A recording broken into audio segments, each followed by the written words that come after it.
To preface, it's been like 15 seconds since the last video. If I start talking about Mordecai and Rigby again, I haven't been actively thinking about this all day. It's just still on my mind. So, formal warning. Hello, how you doing? Proceed with me to the promised land, because my name is Caution and this is where I stand.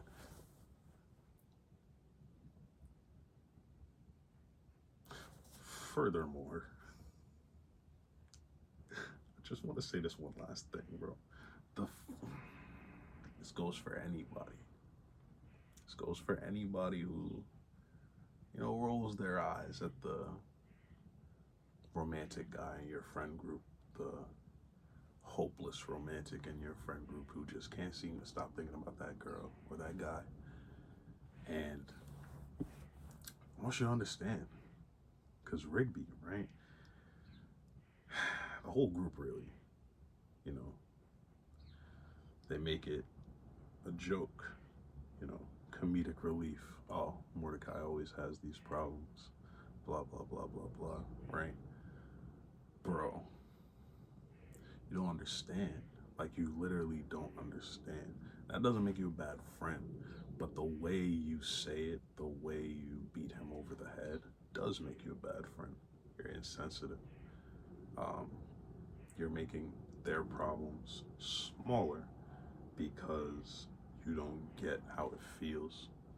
And that's very insensitive. That's very belittling. I would encourage you to ask them to explain how it feels in a way that you can understand. Because communication, is about giving, but it's also about taking. It's all about understand. It's also about understanding, not just about how well you can illustrate your point. So it's a two-person game, Maybe they're not explaining that well. Maybe they're not explaining it all. But if they are, and you just think it's stupid or that they should just get over things like that, if they've been like this for a long time, then yes, they need to get over it. But something they're doing isn't helping them get over it. That's when you step in. That's when you help. That's when you burn the sweater that they keep on cuddling with and shit. That's not what I'm saying. What I'm saying is when it's fresh on their mind, and you're one of those guys, you're one of those girls who's like, oh, let's just go outside, get some, best way to get over somebody is to get under a new one. Like, that shit does not compute up here. People don't think the same way. So when Mordecai tells Rigby that he always thought like Margaret would just come back and they would work it out, that's a very real thing. It's a very real thing. And Rigby writes him off like always. It's tough. It's and if you don't want to listen, that's another thing. Tell them you don't have the time to listen. You cannot hear this again. That's okay. It's gonna hurt, but that's okay. You set your boundary. That's cool.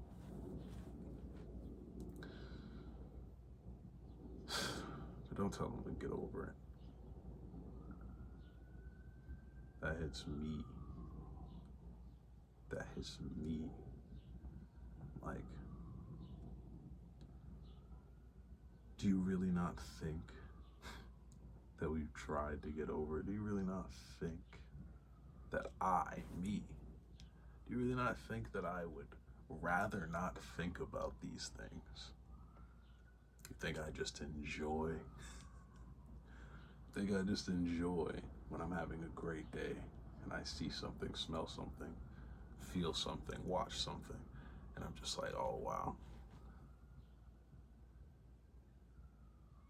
She used to like that. Like, do you think that's like the highlight of my day to remember that shit? Of course not, bro.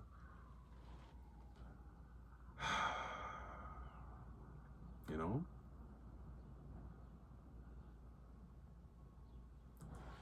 We're just trying to figure out what works, man. Sometimes talking to you works. If you write us off, it's gonna not work.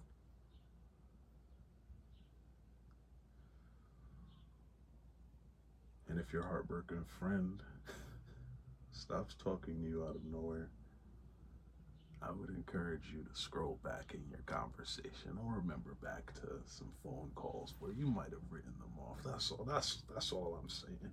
Respectfully, of course.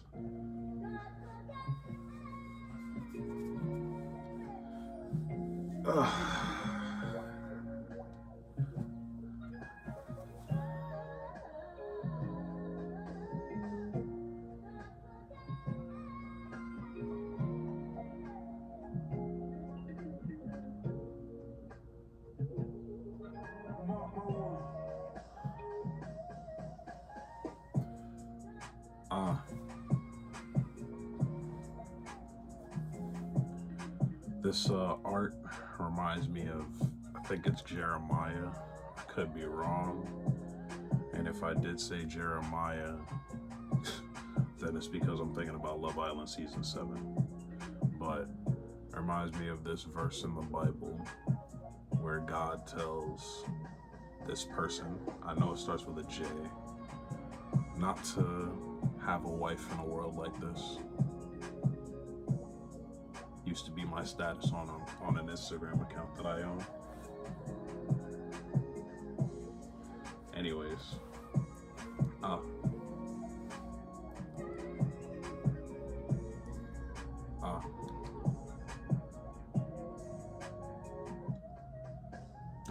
Ephesians 3 talks about how there's a season for everything, about being physically fit, out of shape, about being good with your wealth, not knowing how much more bills you can take,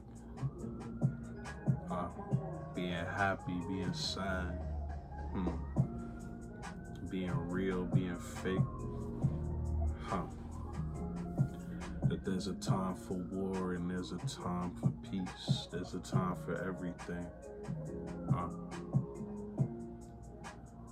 So in my head, I keep trying to remember that this too shall pass, just like my Lyft driver said that one night, that one day.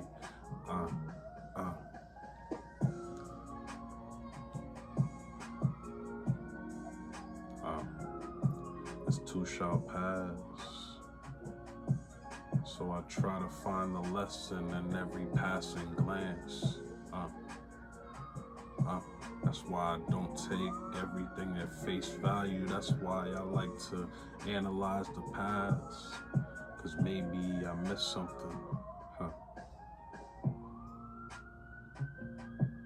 Maybe I missed something.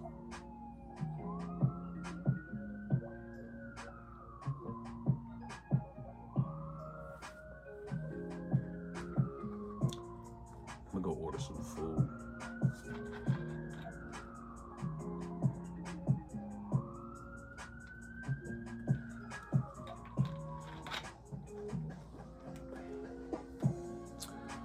But after I check if somebody cooked, very important. Anybody still living with your family, very important. Go see if somebody cooked before you just order something. It's kind of disrespectful. See y'all in the next one, man.